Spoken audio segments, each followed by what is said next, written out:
साथियों, इस वीडियो में मैं आपको यह बताने की चेष्टा करूंगा कि स्वीकार भाव क्या होता है और कैसे बड़ी से बड़ी मुसीबत को स्वीकार भाव से समाप्त किया जा सकता है। समझते हैं कि स्वीकार भाव क्या है। साथियों, स्वीकार भाव ऐसी मनोदशा है जिसमें व्यक्ति यह नहीं देखता कि क्या अच्छा है और क्या बुरा। वह इन दोनों विचारों को समान मानता है। उसके साथ कुछ अच्छा होता है, उसे भी वह स्वीकार करता है। बुरा होता है, उसे भी वह स्वीकार करता है। हमें अपने आप से यह सवाल पूछना चाहिए कि क्या कोई चीज सही में अच्छी और बुरी होती है, या दोनों एक ही सिक्के के दो पहलू हैं। दोस्तों, चीन का महान दार्शनिक लाओ त्से कहता है, अगर हम पूरी दुनिया से क्रूरता को नष्ट कर दें तो क्या सुंदरता बचेगी? नहीं, कोई सुंदरता नहीं बचेगी। सुंदरता भी क्रूरता के कारण होती है। दोस्तों, इसे ऐसे समझते हैं, हमने अपने जीवन में पर्वत तो देखे होंगे। हमने देखा होगा कि जितना ऊंचा पर्वत होगा उसके साइड में उतनी ही गहरी खाई होगी। अगर हम इस खाई को खत्म कर दें तो क्या पर्वत का वजूद बचेगा? बिना खाई के पर्वत का कोई वजूद नहीं होगा। कहने का मतलब यह है, जब तक पर्वत है उसके विपरीत खाई भी वहां मौजूद होगी। हम सभी चीजों को अलग अलग करके देखते हैं, परंतु असल में पूरा यूनिवर्स एक ही है।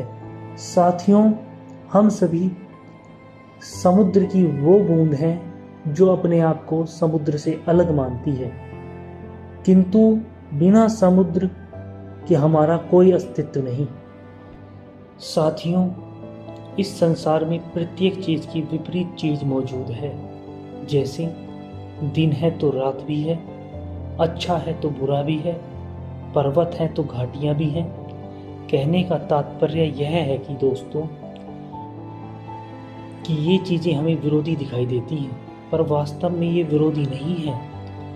अगर हमने विपरीत चीजों को हटा दिया तो मूल चीजों का अर्थ भी खत्म हो जाएगा। इसे ऐसे समझते हैं, प्रकाश का विपरीत अंधकार होता है। अगर हमने अंधकार खत्म कर दिया, क्या प्रकाश बचेगा? नहीं, बिना अंधकार के कोई प्रकाश नहीं बच सकता।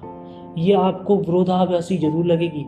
ये बात सत्य है कि प्रकाश होने के लिए भी अंधकार की आवश्यकता होती है, पर हमारा मन चीजों को तोड़ मरोड़ कर देखता है। वह विपरीत चीजों को एक साथ स्वीकार नहीं कर पाता है। साथियों, स्वीकार भाव ऐसी मनोदशा है जिसमें व्यक्ति प्रकृति में होने वाली सभी चीजों को स्वीकार कर लेता है।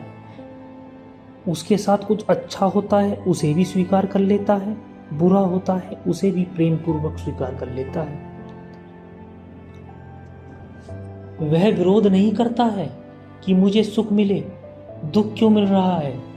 मैंने पीछे भी कहा है, सुख और दुख एक ही सिक्के के दो पहलू हैं। जीवन में एक बात याद रखना दोस्तों, अगर आपके जीवन में सुख है तो अहंकारी मत हो जाना, क्योंकि दुख आता ही होगा।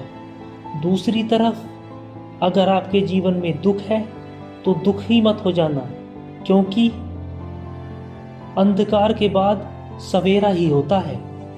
साथियों, हमें अपने आप को पानी के समान बना लेना चाहिए। पानी को जिस बर्तन में डाल देते हैं वह उसी का आकार ले लेता है, वह विरोध नहीं करता है। पानी बहुत कोमल होने के बावजूद सबसे शक्तिशाली है।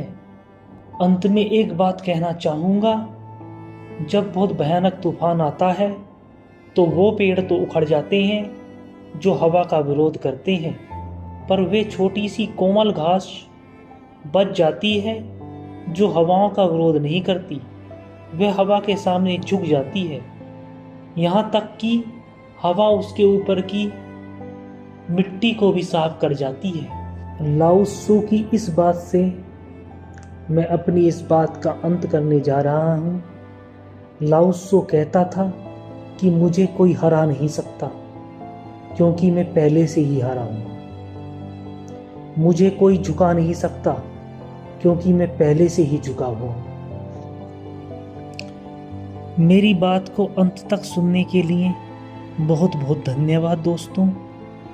ईश्वर से यही आशा करता हूँ आपका जीवन आनंदपूर्ण हो।